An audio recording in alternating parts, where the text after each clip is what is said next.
হাজার হাজার ছাত্র জনতা রক্ত দিয়েছে, তাদের রক্তের বিনিময়ে আজকে আমরা পেয়েছি গণতান্ত্রিক সরকার।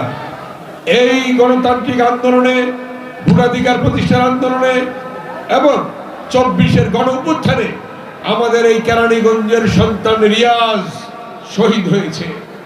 তিনি আজকে আমাদের মাঝে নেই, তার বাবা এখানে উপস্থিত আছে।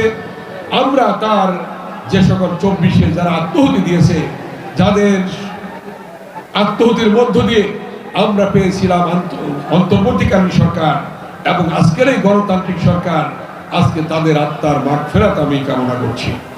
এবং আগামী দিনে জনগণের ভোটাধিকার প্রতিষ্ঠার জন্য যারা রক্ত দিয়েছে, তাদের সেই রক্তের ঋণ শোধ করতে হবে। আমাদের জনগণের ভোটাধিকার যাতে প্রতিষ্ঠাই থাকে, সেদিকে আমাদের লক্ষ্য রাখতে হবে।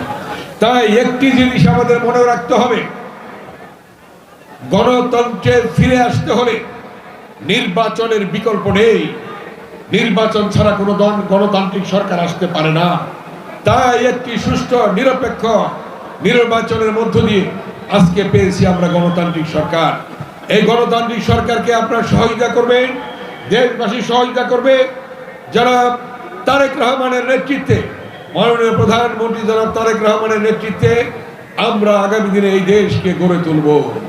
এবং এই কেরানীগঞ্জের জনগণের কাছে 1991 সাল থেকে আমার যে প্রতিশ্রুতি ছিল যে সেদিন সন্ত্রাস মুক্ত কেরানীগঞ্জ আমরা গড়ে তুলব, আমরা সেটা করতে পেরেছিলাম 4 বার আমি এমপি থাকা অবস্থায়। এবং আমার ওয়াদা ছিল কেরানীগঞ্জের মানুষের কাছে, আমরা জিঞ্জিরা বাবুবাজার ব্রিজ করব। আমরা জিঞ্জিরা বাবুবাজার ব্রিজ করেছি, বেগম খালেদা জিয়া নিজে এসে শুরু করেছেন। আমার ওয়াদা ছিল, প্রতিশ্রুতি ছিল, ওয়াশপুর বসিলা ব্রিজ করব। আপনারা জানেন বেগম খালেদা জিয়া প্রধানমন্ত্রী থাকা অবস্থায় ওয়াশপুর বসিলা ব্রিজ তিনি নিজে এসে শুরু করেছিলেন। আলিপুর ইটাহারা ব্রিজ করার প্রতিশ্রুতি ছিল, সেটাও দেশটি বেগম খালেদা জিয়া এসে শুরু করেছিলেন। এবং এই কেরানীগঞ্জে কুন্ডার থেকে হযরতপুর পর্যন্ত, তখন আনডিভাইডেড কেরানীগঞ্জ থেকে আমি 4 বার এমপি হয়েছিলাম।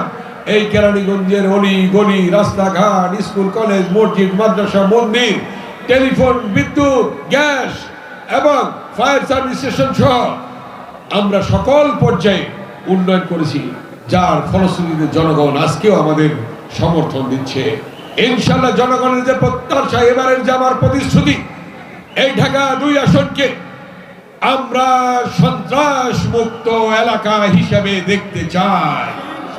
আমরা এই ঢাকা 2 আসনকে চাঁদাবাজ মুক্ত এলাকা দেখতে চাই। আমরা ঢাকা 2 আসনকে মাদক মুক্ত এলাকা দেখতে চাই। আমরা ঢাকা 2 আসনকে ভূমি দখল মুক্ত এলাকা দেখতে চাই। আমরা ঢাকা 2 আসনকে শান্তির নীড় হিসাবে স্বাচ্ছন্দ্যে যাতে জনগণ বসবাস করতে পারে, সেটা আমরা প্রতিষ্ঠা করতে চাই। অতএব এই ব্যাপারে আপনাদের সহযোগিতা প্রয়োজন। যেখানে মাদক দেখবেন, যেখানে অন্যায় দেখবেন, যেখানে সন্ত্রাস দেখবেন, যেখানে অত্যাচার দেখবেন, আইন শৃঙ্খলা রক্ষাকারী বাহিনীকে সাথে সাথে জানাবেন, আমাদেরকে জানাবেন।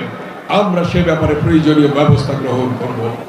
আমরা কখনোই সন্ত্রাসের কাছে মাথা নত করিনি, চাঁদাবাজদের কাছে মাথা নত করিনি, মাদকের কাছে মাথা নত করিনি।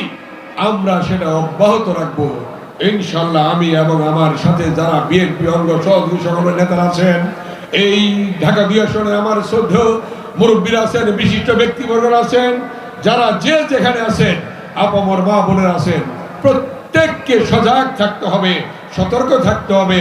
আমরা এই শান্তির নীড় হিসাবে এই ঢাকা 2 আসনকে গড়ে তুলতে চাই। এই ঢাকা 2 আসনকে একটি পরিকল্পিত নগরী হিসাবে আমরা গড়ে তুলতে চাই।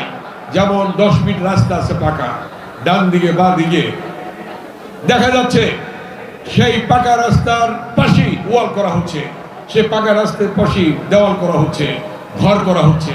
সেটা না করার জন্যে আমার বিনীত অনুরোধ থাকবে। আমি উপজেলা পরিষদের প্রথম মিটিংয়ে এটা বলেছি, এই জন্যে একটি পরিকল্পিত নগর হিসাবে গড়ে তুলতে হলে একটি প্রশস্ত রাস্তা থাকতে হবে। একটা অ্যাম্বুলেন্স ঢুকতে পারে না এমন অবস্থায়, একটা লাশ বেরোতে পারে না এমন অবস্থায়, এমন পরিস্থিতির সৃষ্টি হয় রাস্তাঘাটের মধ্যে, তাহলে কিন্তু আমাদের জন্য খুবই এটা অসন্তোষজনক হবে।